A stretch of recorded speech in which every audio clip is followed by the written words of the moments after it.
All right, good morning. I want to walk you guys through the Lesson 5 opening statements activity that you're going to be doing today while I'm not there. So, when you go into Schoology, we are, of course, working in Unit 5, the courts. We're in the parts of the trial section as we've been working on for the past 2 weeks. And what you're going to be doing is you're going to be clicking on Lesson 5 opening statements.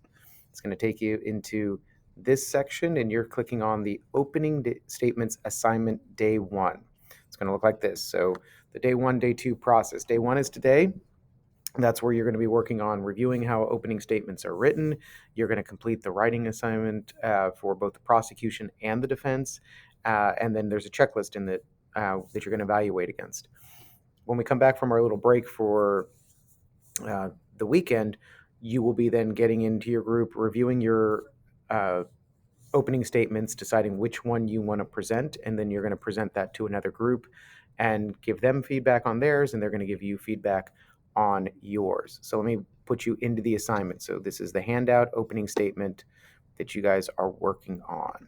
So it looks like this. The first part, as a group, you are going to review the opening statement tips, and it's going to walk you through step by step some of the key things that you want to do in an opening statement.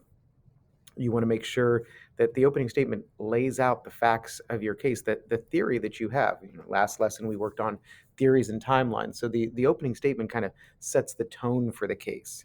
So you want to look at things that you can do, starting with a short catchphrase, suggesting motive if you are the prosecution, like why did the person do this, suggesting a lack of motive for the defense, like why your client would not have done this. So these are just a couple of suggested tips. So you want to, as a group, review all this, look at what it says, and then this is the assignment that you're working on today. So this is the tangible product that you are doing. So again, you're completing this for both the prosecution and the defense because I want you seeing the case from both sides. So what you're going to be doing is you're going to be using the People versus Taylor mock trial materials. This is the one that we've kind of been looking at so far, so it kind of just keeps building on this.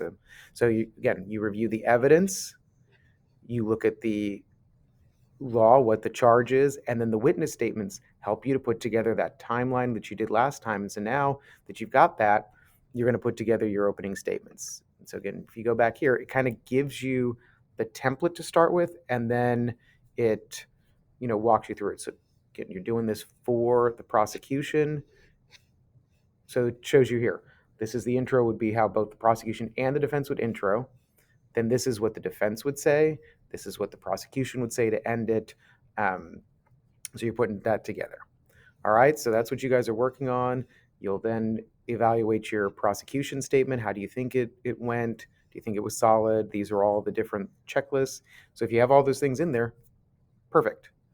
Okay. And then when we come back together on Monday, you will then share. So again, just a reminder, it's in lesson 5, opening statements. You are working on the opening statement assignment day 1.